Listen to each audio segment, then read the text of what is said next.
Boa noite a todos. Bom, eu achei que fosse na sala de lá, mas são vocês mesmo, as mesmas pessoas, só mudaram o lugar. Bom, hoje eu trouxe, quem assistiu às outras palestras, né, aquele mesmo livrinho, né, Ciência da Vida Após a Morte, lá do NUPES, o Núcleo de Pesquisa em Espiritualidade e Saúde da Universidade Federal de Juiz de Fora.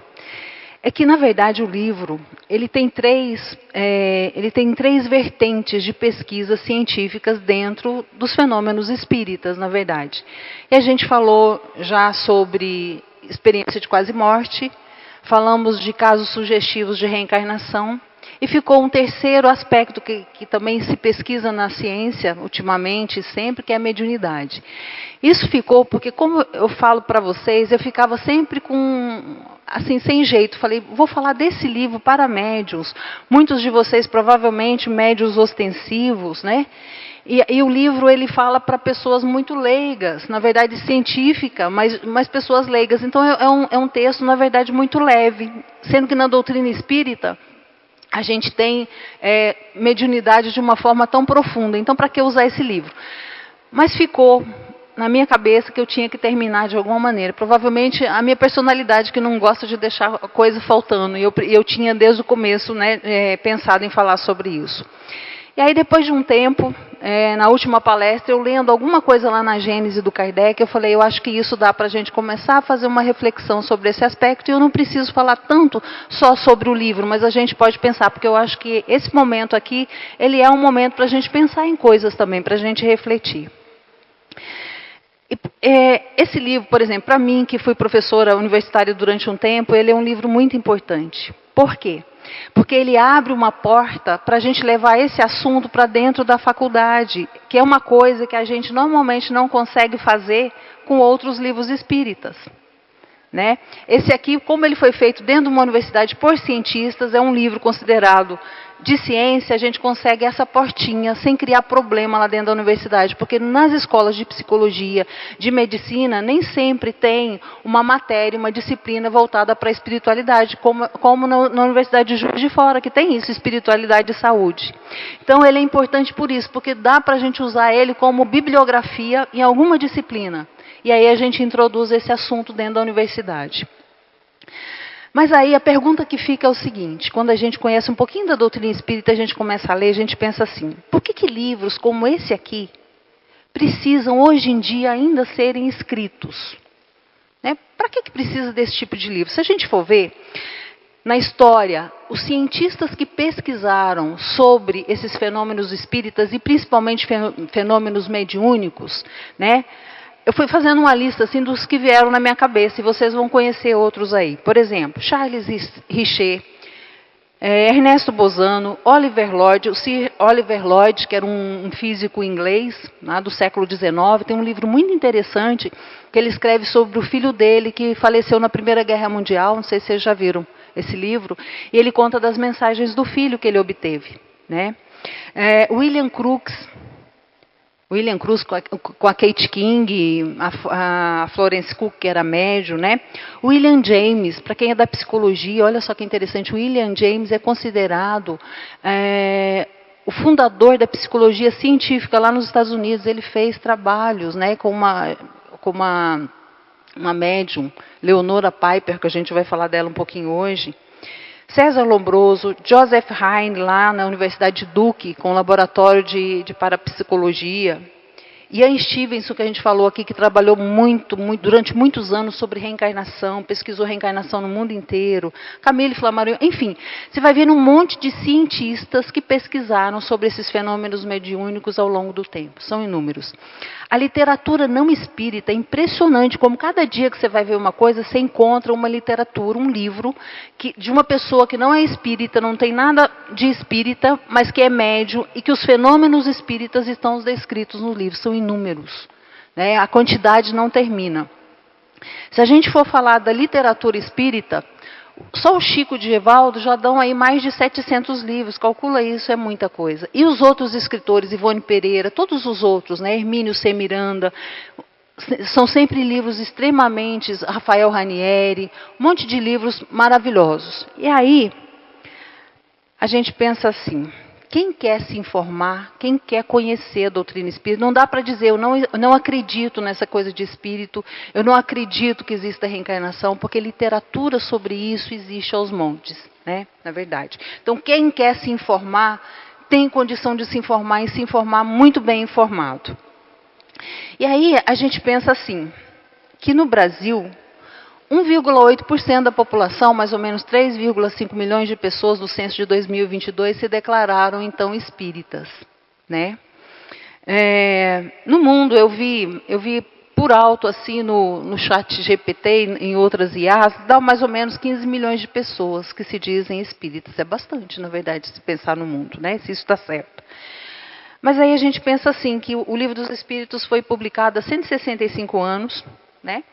E que, eu estava vendo um documentário, o Kardec não é conhecido lá na França por quase ninguém. Normalmente, quando tem um centro espírita lá, normalmente é um brasileiro que está envolvido com esse centro, e as pessoas de lá, em Lyon, por exemplo, que é a cidade do Kardec, eu vi nesse documentário, tinha um documentário na Netflix, tinha um busto do Kardec numa praça. E a pessoa começou a perguntar para os transeuntes lá, quem era aquela pessoa que estava no busto? Ninguém conhecia o Kardec, né? Então não é à toa que o Brasil na verdade, os franceses vieram, a gente reencarnou, eu não sei se eu estava lá, mas muitos reencarnaram aqui no Brasil, né? De volta. Então aqui que virou de fato a pátria do Espiritismo. Muito bem. Mas aí eu volto de novo à pergunta, por que livros como esse ainda precisam ser publicados se tem tanta publicação anterior a respeito desses mesmos fenômenos que ele está falando aqui? E aí a gente pensa que parece que cada geração nova que vem é preciso rever de novo, parece que ela tem que reestudar de novo, tudo aquilo, é como se a história não continuasse, né? Tivesse que começar do zero de novo. E aí os livros têm que ser republicados outra vez, né? E aí eu me lembro que esses dias eu estava fazendo uma palestra no outro centro, e a senhora lá do centro, que é um doce de pessoa, foi bem no dia de um dos jogos da Copa. Então o centro tinha 3 gatos pingados, 4 gatos pingados lá. E ela então fazendo uma reflexão dela mesma, antes da palestra, sobre a questão do tempo de cada um, da necessidade de cada um. Então, essa questão é, por que tantas pessoas ainda não descobriram, não viram, se tem tanta informação a respeito? Porque depende do tempo de cada um. Não é verdade? Esse tempo, né, essa necessidade, vai depender de cada situação de vida, né? Mas assim, nós temos dados que são bem interessantes. Por exemplo, embora no Brasil só 1,8% se dizem espíritas, 40% da população acredita em reencarnação, porque tem outras religiões, outros credos que acreditam em reencarnação. Olha que legal, é muito. Isso aqui é chat GPT, pode ser, ele fala que pesquisou numa pesquisa não sei o quê, não sei, pode ser que tenha alguma coisa diferente, né? E que acredita em vida após a morte, chega até 70%, porque a igreja, os católicos acreditam em vida após a morte, né? Os evangélicos acreditam em vida após a morte. Isso só não está muito definido como é que é essa vida depois da morte. Eu vim para a doutrina espírita justamente porque ela explicava em detalhes como é que isso acontecia. E tão interessante que é. Mas eu vejo que muita gente não tem necessidade dessa informação. Eu vejo que muita gente que eu conheço, que são de outros credos, e a minha família, por exemplo, é católica, que eles preferem, às vezes, entender os milagres do Jesus como uma coisa milagrosa mesmo. Para eles isso é mais importante do que entender racionalmente. Então está certo, porque ainda não é o momento, ainda não é a hora. Uma coisa que é importante para mim não é importante para eles, por exemplo. E aí, quando eu estava montando aquela palestra anterior que a gente falou sobre São Chegados os Tempos, lá do último capítulo da Gênese do Kardec, tem uma fala do Kardec que eu acho que ela vai cair muito bem nisso aqui que a gente está discutindo. A fala do Kardec é o seguinte: é no período que ora se inicia que o Espiritismo florescerá e dará frutos. Trabalhais, portanto, mais para o futuro do que para o presente. Era, porém, necessário que esses trabalhos se preparassem antecipadamente, porque eles traçam as sendas da regeneração pela unificação e racionalidade de crenças. Ditosos os que deles, ou seja, desses trabalhos, aproveitam desde já. Tantas penas se pouparão esses quantos forem os proveitos que deles, ou seja, desses trabalhos, aufiram, ou seja, usufruam. Então ele está dizendo para a gente que a doutrina espírita, né? Por que está querendo apressar isso? A doutrina espírita não é ainda para agora. é para o futuro. Né? Então, vai levar ainda, provavelmente, um tempo para isso acontecer. Mas que para nós que já estamos trabalhando nisso, que bom. Se a gente conseguir tirar coisas boas disso, vai nos poupar muito trabalho no futuro, provavelmente.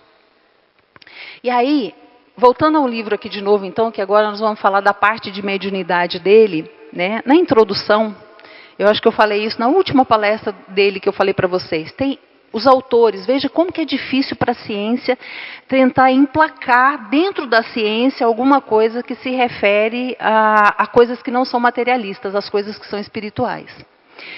Eles colocam na introdução do livro uma frase, um texto do Max Planck, que foi o físico, né, da física quântica. Max Planck fala assim, imagina a dificuldade do Max Planck para fazer a física quântica emplacar dentro da física. Ele escreve assim, ó: uma nova verdade científica não triunfa convencendo seus oponentes e fazendo-os ver a luz, mas sim porque seus oponentes eventualmente morrem. Olha que horror. E uma nova geração cresce familiarizada com ela, com a nova verdade científica. Ele está dizendo o seguinte, a gente não consegue convencer aqueles que não querem ser convencidos. A gente tem que esperar eles morrerem primeiro. É a nova geração, que aquela ideia já está mais fácil de ser aceita, não é verdade? Então fica mais fácil dela passar adiante, né? É terrível isso, mas parece que é verdade, né? Aí a gente pensa assim, ó, nós estamos num país, né, de forte tradição católica. Não sei se vocês conhecem Minas, mas eu sou de lá, e a gente vê isso pelo número de igrejas que tem as cidades. Né? Tem um lugarzinho perto de onde meu pai mora, que é a fazenda do meu pai, pequenininho. Já era muito, agora está maior um pouquinho, mas ainda continua pequeno, e é bem velhinho. Tem 2 igrejas, tem uma no começo e outra no fim. 2 igrejas, né? Tem cidades que têm inúmeras igrejas. Se for nas cidades históricas, tem inúmeras igrejas. Então, nós viemos de um país de uma tradição católica muito forte. E hoje, né, ela está se transformando de alguma maneira, eu não vi estatísticas, mas numa tradição evangélica também. Muitos saíram da igreja católica, foram para a igreja evangélica. Tem algum problema isso? Nenhum problema. Não tem nenhum problema. Mas, essas obras, por isso que essas obras são importantes, porque elas vêm de novo falar daquilo que essas pessoas ainda não leram. A gente trabalha num centro espírita ligado ao Maria Modesta, que é o Dona Branca Mendonça, lá no Jardim Itamaracá, para vocês verem como que são as coisas. Eu não sei se isso vocês já viram em outra situação. É um centro super legal e tem pouquinha gente, sempre muito pouca gente. E a gente pergunta por quê que tem tão pouca gente, porque tem várias atividades lá dentro. E uma das pessoas que trabalham lá disse assim para mim, as pessoas aqui em volta têm medo, porque aí tem espírito. Elas não passam nem na calçada, porque tem receio, né, disso. Então, e eu me lembro de mim mesma, né, quando... Onde que está o relógio? Ah, tá. 7h30, né? Tem tempo. Eu me lembro de mim mesma, que a gente veio de uma tradição católica. Meu pai era muito praticante, ficava na igreja, era ministro da Eucaristia, a gente vivia lá dentro da igreja e tudo mais. E eu estava na casa da minha sogra, eu estava recém-casada, novinha, 22 anos. E eu sempre fui muito leitora, sempre gostei de ler, sempre tinha um livro. Comecei a ler no início porque eu morria de tédio quando eu mudei para casa da minha avó e não tinha o que fazer, então eu passava na biblioteca e dava um jeito de ler. Então isso foi uma característica. E nesse dia, depois do almoço, não tinha nada para fazer. E eu achei um livrinho lá surrado, mais velhinho, assim, larguinho assim, mas estava acabadinho ele lá no canto. E eu fui lá olhar que livro era aquele, né? Estava lá, Livro dos Espíritos. A hora que eu vi a palavra espírito, aquele não me soou bem. Ficou meio esquisito, entendeu? Mas eu não tinha mais nada para fazer, eu comecei. Isso devia ser umas 2h da tarde. 1h da manhã, é claro que eu parei para tomar banho, jantar e tudo, estava eu lá ainda tentando ler aquele livro que era maravilhoso. A impressão que dava é que eu já sabia daquilo de alguma maneira, mas nunca tinha sido colocado de uma forma tão clara. Entendeu? Eu me encontrei em cada parte daquilo ali que estava sendo dito. E 2 dias depois eu terminei o Livro dos Espíritos. Então, a palavra espírito não era uma palavra legal para quem vinha da Igreja Católica de jeito nenhum. Eu não sei se isso continua ainda assim hoje, né? Então, daí, lembrando disso que o Max Planck fala, que preciso vir uma nova geração, né, com as ideias, a importância que a gente tem dentro da doutrina espírita da evangelização. Para as crianças já crescerem com essa ideia bem tranquila dentro delas, para elas não se assustarem, não terem que começar tudo do zero. E a gente começar, né, a educar os nossos filhos, desde pequenos, né, dentro dessa doutrina, para que ela não seja... eu acho que comete um erro, e talvez eu tenha cometido esse erro, não sei, a gente achar que a pessoa pode crescer e depois ela escolhe a religião que ela quer. Isso não é legal. Você deve levar em alguma. Depois, se ela não quiser aquela, ela procura outro, como eu fiz, né? Mas você crescer dentro de uma tradição, né? Para fazer uma ligação de alguma forma, né? com a espiritualidade, sei lá. Então, o livro, ele trata, no capítulo 4, eu vou fazer só um repeteco aqui, porque faz tempo que a gente falou sobre ele. No capítulo 4 do livro, ele fala de quais são, então, as evidências, né? O que constitui, quais são os pontos que constituem evidências, né? De que o indivíduo sobrevive, a nossa consciência sobrevive à morte. Então, aqui ele fala, por exemplo, da memória, a gente já falou disso, né? Se eu percebo que tem um médium, por exemplo, no caso de reencarnação, né? A gente falou aqui, uma criança que nasceu numa cidade. De repente, na Índia aconteceu isso em vários locais. Ian Stevenson testemunhou isso várias vezes.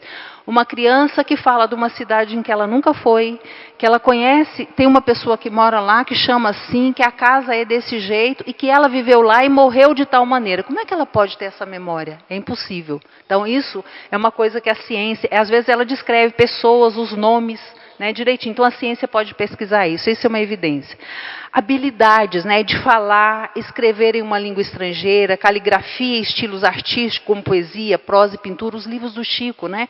O Monteiro Lobato falou que o Parnaso Além Túmulo, se o Chico escreveu realmente aquilo, porque cada poema tinha uma característica, ele merecia várias cadeiras na Academia Brasileira de Letras, porque como que ele conseguiu fazer aquilo? Não é fácil de imitar, não é possível. Né?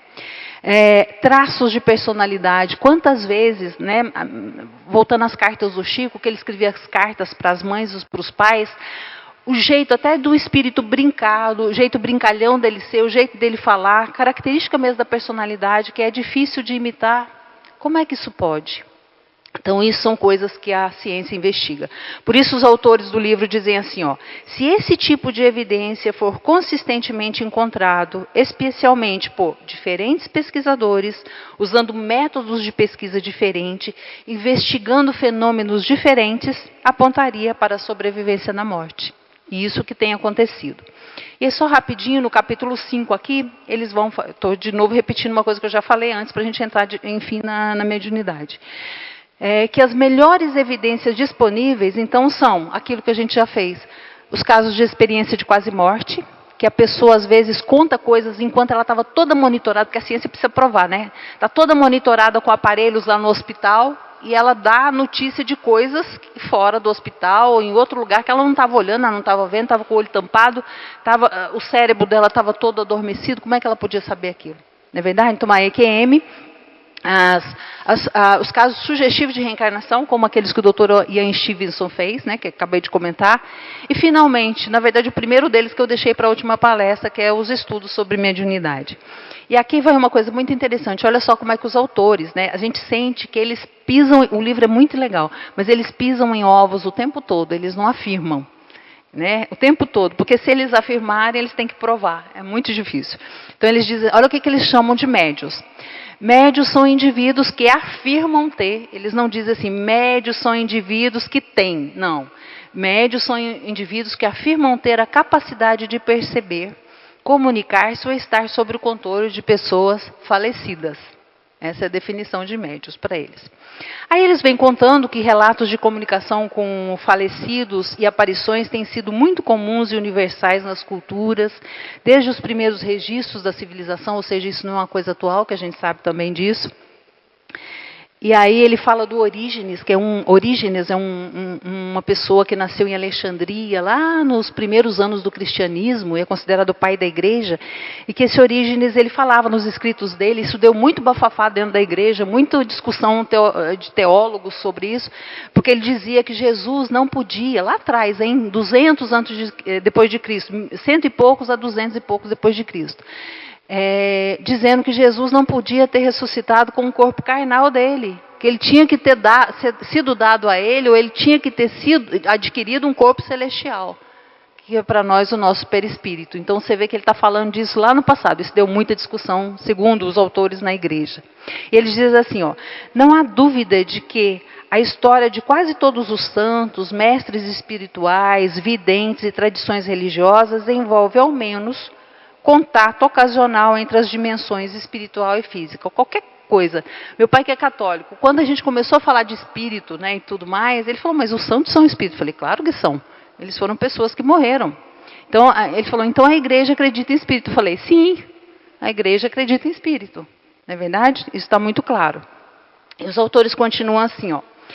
Embora sempre tenha havido evidências anedóticas que convenceram muitos observadores, ou seja, quanta história de fantasma já não assustou um monte de gente, deixou muita gente desesperada. Então ele está dizendo, embora tenha havido muitas evidências anedóticas que convenceram muitos observadores, estudos científicos sistemáticos, né, sobre esses fenômenos começaram na segunda metade do século XIX. Então, estudos que a ciência considera reais mesmo só na segunda metade do século XIX. Então, não tem tanto tempo assim. E eles continuam assim. Então, a ideia de possível contato com a alma dos falecidos se tornou, então, objeto de pesquisa empírica, ou seja, prática, sob diferentes rótulos, como magnetismo animal, espiritualismo moderno, espiritismo, pesquisa psíquica, entre outros nomes, que a gente vai procurar e vai achar bastante pesquisa sobre isso. E aí ele vai citar o Kardec, eu acho muito legal, né? Um livro científico citando o Kardec. Não que o Kardec precisa disso, e nem que a doutrina espírita precisa disso. Mas é muito interessante ver eles reconhecendo isso. Porque, na verdade, os autores aqui, o primeiro autor dele, eu acredito, eu não vi sobre isso, mas eu acredito que ele é espírita. Tá? Ele não pode ficar falando assim o tempo todo, porque senão os colegas dele vão desacreditar ele o tempo todo também. Mas eu acredito que ele seja espírita. E ele diz assim, uma figura de destaque nesses esforços iniciais foi o estudioso francês Allan Kardec, que propôs uma investigação dos fenômenos mediúnicos por meio do método experimental e desenvolveu uma filosofia chamada espiritismo. E aí ele cita, inclusive, a fala do Kardec na Obras Póstumas, em que o Kardec diz que os fenômenos deixam de ser maravilhosos e milagrosos e passam a ser explicados pelas leis naturais. Ele faz uma citação direta ao Kardec aqui. E aí eles vão continuando, dizendo que algumas décadas depois começaram a surgir as sociedades científicas.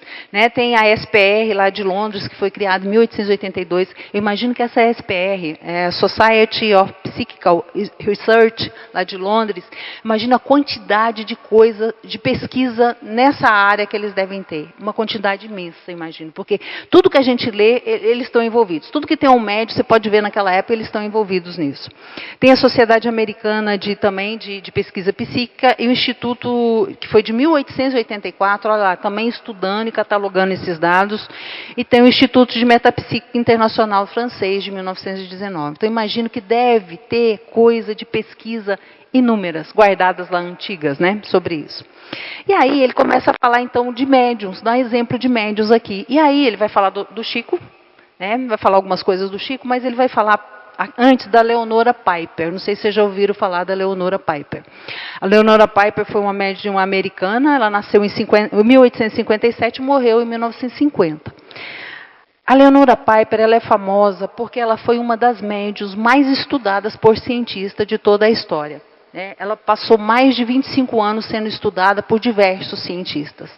E ela tinha uma capacidade impressionante, né, de deixar os cientistas meio boquiabertos, né? Por exemplo, conta-se que ela era capaz de psicografar com a mão esquerda, com a mão direita, textos diferentes e ditar um terceiro texto ao mesmo tempo. Completamente diferentes os textos, né? William James, eu vou falar do William James, porque o William James é muito considerado dentro da psicologia como um dos fundadores da psicologia científica lá nos Estados Unidos. Então, quando a gente estuda a história da psicologia, está lá o William James. E o William James fez experiências com a Piper por mais de 10 anos. E ele chama ela de o corvo branco dele. Já ouviram essa expressão, o meu corvo branco? Por exemplo, tipo de experiências que o William James fazia com ela, por exemplo, ele levava os consulentes, as pessoas, para consultá-la, de alguma forma, e esses consulentes eram desconhecidos, e ela era capaz de dar detalhes sobre a vida particular dessas pessoas, que não tinha como ela saber. Então, uma das coisas que eram ditas sobre os médiuns na época, contestando, aqueles que não estudavam a mediunidade contestavam, é que aquilo era fraude. Então, o William James diz que ela era o corvo branco dele, porque ele fala o seguinte, com relação às fraudes, né? Porque realmente aconteciam fraudes de vez em quando. Mas não quer dizer porque uma fraude aconteceu que todos os casos são fraudes. fraudulentos. Então ele dizia o seguinte: se existe uma lei que todos os corvos são pretos, olha só a alegoria que ele faz, a metáfora. Existe a lei de que todos os corvos são pretos. Se eu quiser contestar essa lei, eu não preciso provar que cada um dos corvos são brancos. Eu não preciso provar que cada um dos médiuns não falsificou nada. Basta eu provar que um corvo é branco, basta eu provar que um médium não falsificou, para eu acreditar que aquele fenômeno, pelo menos naquele caso, é verdadeiro.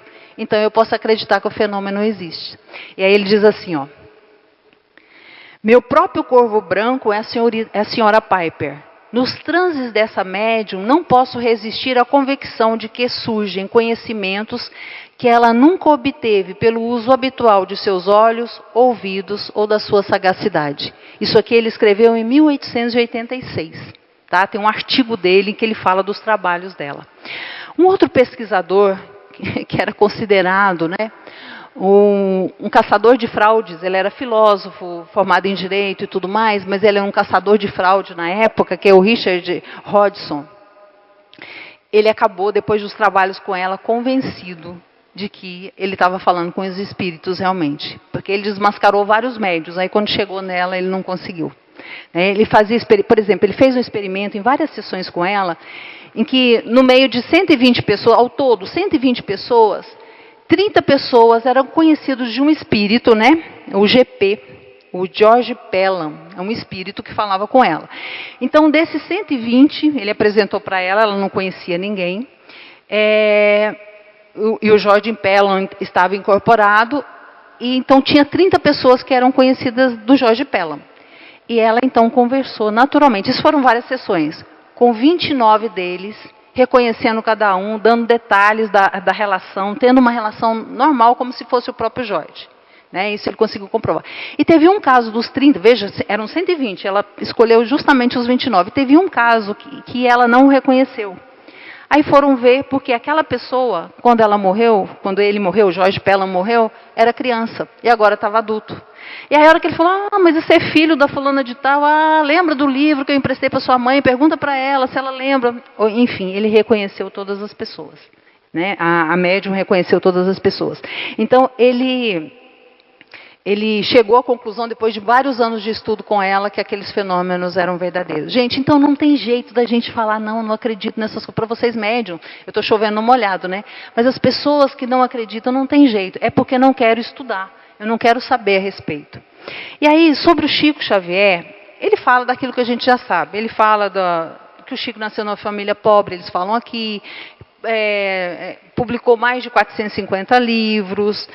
E uma coisa que eles afirmam aqui, eu achei interessante isso. Ele diz assim, escreveu 450 livros, abrangendo ampla gama de informações, aí eles afirmam, precisas. Eu achei interessante, eles fazem essa afirmação aqui.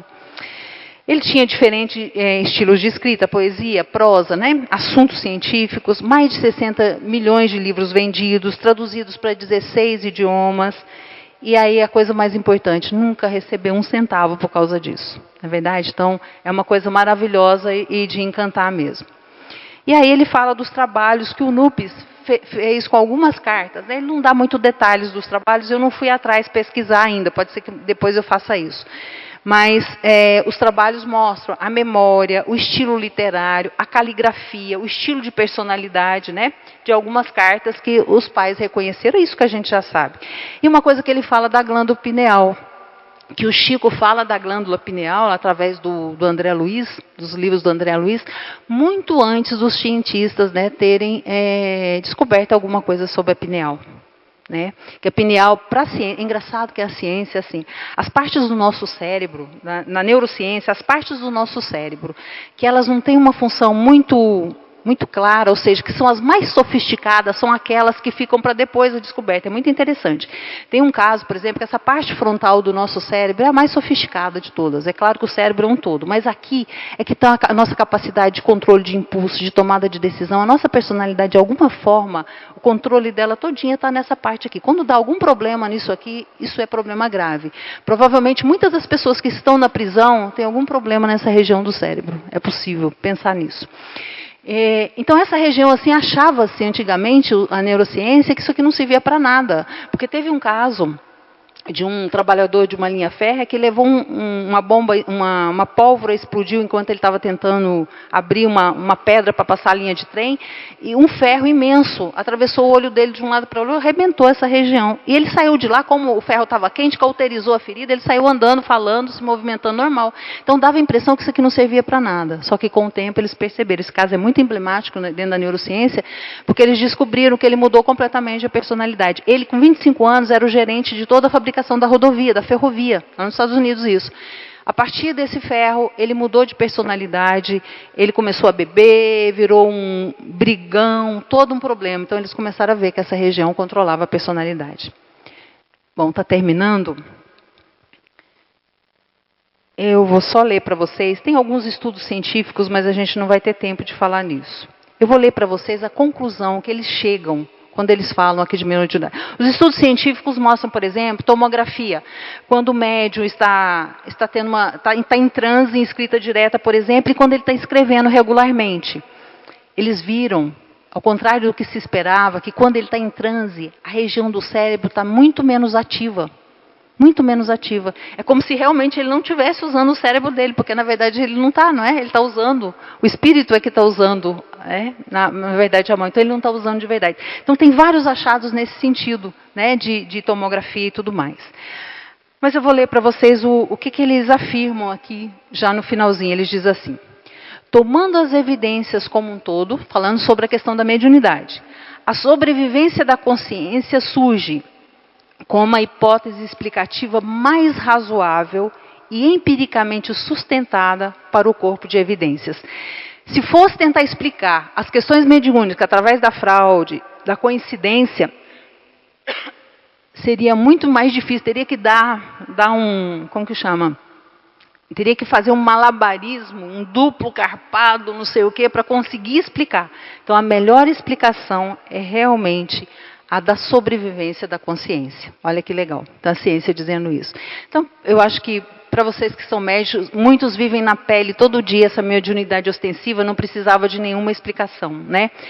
Mas é uma chance que a gente tem de falar para as pessoas que só acreditam na ciência, né? E o Emmanuel que nos diz que o lado de lá, né, o mundo espiritual, fica feliz toda vez que alguma coisa nova surge aqui. Né? Porque isso pode nos ajudar a evoluir, porque a gente evolui de duas maneiras, a gente evolui moralmente, mas a gente evolui também intelectualmente. E esse entendimento intelectual da doutrina, do que nos acontece depois da vida, é extremamente importante para a nossa melhoria moral, com certeza. Não é isso?